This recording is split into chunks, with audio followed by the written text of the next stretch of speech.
जय श्री राम, हर हर महादेव। इस वीडियो में हम बात करेंगे कि कौन सी स्त्री के भाग्य में संतान प्राप्ति नहीं होती है। तो आइए इस बात को हम एक कथा के माध्यम से समझते हैं।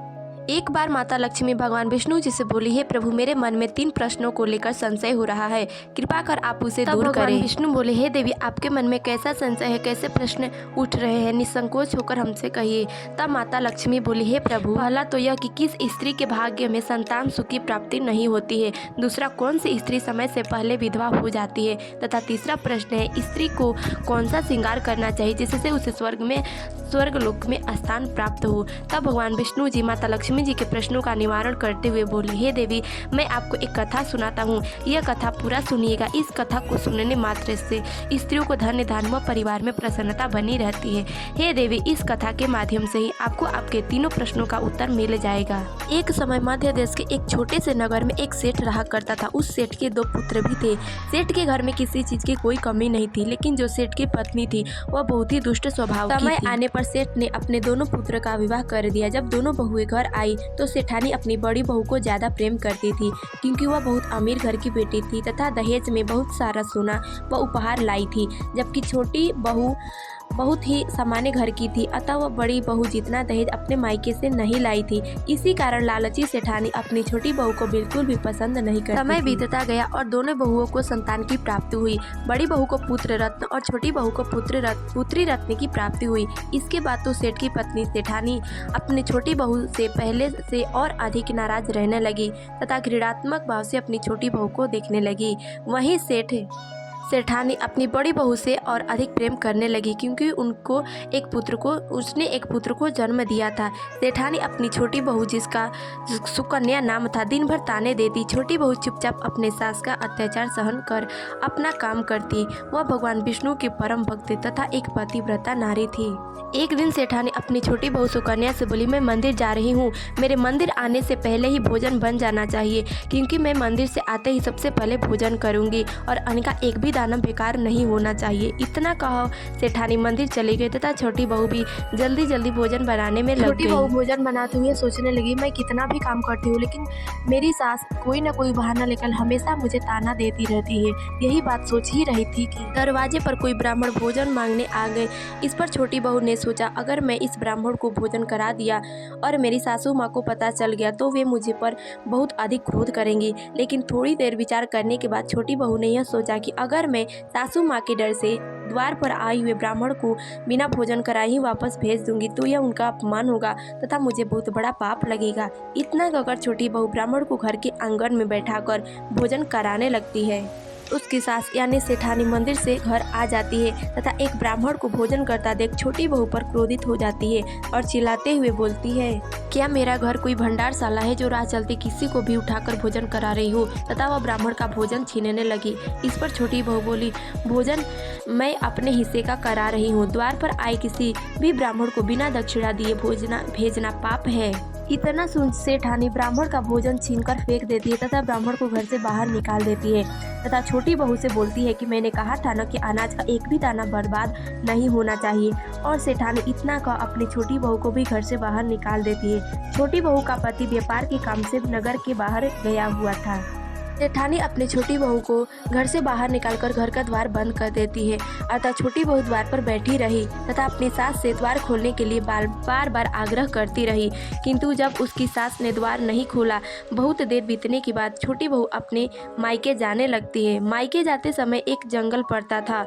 छोटी बहू सुकन्या जैसे ही उस जंगल में पहुंची, वैसे ही बहुत तेज आंधी तूफान आ गई। बहुत जोर से बारिश होने लगी। सुकन्या ने देखा कि पास में एक गुफा है। वह उस गुफा के अंदर चली गई। उस गुफा में पहले से एक महात्मा ध्यान में बैठे हुए थे। उन्होंने सुकन्या को देखा और कहा, हे पुत्री, मैं सब जानता हूँ। इतना कहकर महात्मा ने सुकन्या को एक पुस्तक दी और कहा, हे पुत्री, इस पुस्तक में जो भी विधि है वह अगर तुम इस विधान से रहोगे तो तुम्हें पुत्र रत्न की प्राप्ति अवश्य होगी। इसके बाद वह महात्मा वहां से अंतर्धान हो गए तथा बारिश के कम होते ही सुकन्या के पति भी सुकन्या को ढूंढते वहां पहुंच गया। सुकन्या ने अपने पति को सारी बातें बता दी। इसके बाद दोनों ने घर न जाकर उसी जंगल में एक कुटिया बनाकर रहने का निर्णय किया। एक दिन सुकन्या के मन में पुत्र प्राप्त की इच्छा हुई। उसने सोचा, कि उसका भी पुत्र होता तो उसे आज ये दिन न देखना पड़ता। तभी उसे महात्मा द्वारा दी हुई पुस्तक याद आई। जब सुकन्या ने उस पुस्तक को खोलकर देखा तो उसमें संतान प्राप्ति के उपाय बताए गए थे। जो स्त्री पुत्र प्राप्ति की इच्छा रखती है उसे अपने पति के बाईं तरफ सोना चाहिए, जिससे बाएं करवट लेने से नाक की दाहिना स्वर और दाएं करवट लेने से नाक का बायां स्वर चलने लगता है। और अगर पुरुष का दायां स्वर और स्त्री का बायां स्वर चालू है तो दोनों के मिलन से जो गर्भधान होगा निश्चित तौर पर पुत्र रत्न की प्राप्ति होगी। इसके अलावा उस पुस्तक में लिखा था मासिक धर्म यानी कि ऋतुस्राव के 5वें रात्रि पति पत्नी के मिलन से पुत्री की प्राप्ति होती है। 6वें रात्रि के मिलन से पुत्र रत्न की प्राप्ति होती है। 7वीं रात्रि के मिलन से बंध्या पुत्री की प्राप्ति होती है। 8वीं रात्रि के मिलन से बलशाली पुत्र की प्राप्ति होती है। 9वीं रात्रि के मिलन से सुंदर कन्या, 10वीं रात्रि के मिलन से विद्वान व अतिशय बलशाली पुत्र की प्राप्ति होती है। 11वीं रात्रि के मिलन से सुंदर आचरण वाली कन्या व 12वीं रात्रि के मिलन से गुणवान पुत्र की प्राप्ति होती है। 13वीं रात्रि के मिलन से लक्ष्मी स्वरूपा पुत्री व 14वीं रात्रि के मिलन से गुणवान बुद्धिमान व बलवान पुत्र की प्राप्ति होती है। इसके बाद सुकन्या ने अपनी मासिक धर्म के 14वें दिन अपने पति से मिलन कर तथा पुत्र प्राप्ति की इच्छा से गर्भधारण किया। एक दिन बहुत तेज बारिश हो रही थी। सुकन्या का पति भी लकड़ी लाने गया था। अकेली सुकन्या उसी झोपड़ी में थी। तभी उसकी झोपड़ी तेज आंधी के कारण टूट गई। तब सुकन्या बारिश से बचने के लिए एक गुफे में चली गई तथा अपने पति के आने का इंतजार करने लगी। लेकिन तभी वहां एक राक्षसी आई तथा एक पेड़ को उखाड़ कर उसमें सोना रखकर वहां से भोजन के लिए तलाश में चली गई।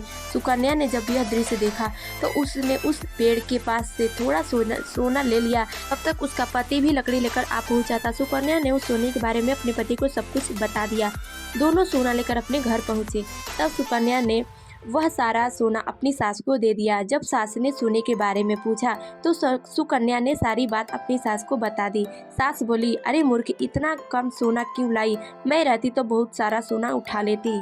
इतना कहा वह जंगल में चली गई। जंगल में जाकर वह उसी गुफा में छिप गई तथा राक्षसियों के आने से पहले ही उसने बहुत सारा सोना अपने पास रख ली तथा छिप गई। जैसे ही वह राक्षसी आई तो उसने देखा कि एक बूढ़ी औरत गुफा में छिपी बैठी है। उसने सोचा मेरा सारा धन यही चुराती है। तो उस राक्षसी ने उस बुढ़िया को एक बर्फीले पहाड़ से ढकेल दिया तथा उस बर्फीले पहाड़ से गिरने की वजह से उस बुढ़िया की वहीं पर मौत हो गई। जब बहुत दिन बीत जाने पर भी सुकन्या की सास नहीं आई तो सुकन्या ने जान लिया कि उस बूढ़ी की उसकी सास की लालच के कारण मृत्यु हो गई है। तब भगवान विष्णु बोले, हे देवी, आपके पहले प्रश्न का उत्तर कि किन स्त्रियों के भाग्य में पुत्र रत्न की प्राप्ति नहीं होती है। हे देवी, जो जिसके भाग्य में रहता है उसको वही मिलता है। अगर जिसको भी पुत्र रत्न की प्राप्ति की इच्छा हो तो उसे सुकन्या को जो विधि मैंने बताई है उसे अवश्य करना चाहिए।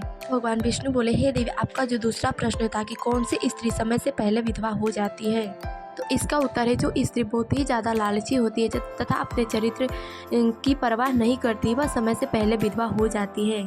तब भगवान विष्णु बोले, हे देवी, आपका तीसरा प्रश्न कि औरतों को, स्त्रियों को ऐसा कौन सा श्रृंगार करना चाहिए जिससे उसे स्वर्ग में स्थान प्राप्त हो। इसका उत्तर है कि स्त्रियों को कभी भी अपने चरित्र के साथ कोई खिलवाड़ नहीं करना चाहिए। अपने चरित्र को सदैव साफ व स्वच्छ रखना चाहिए। अपने चरित्र को सदा पवित्र रखना चाहिए। जय, इस वीडियो में बस इतना ही। मिलता है अगले वीडियो में। तब तक के लिए जय श्री राम, हरे राम।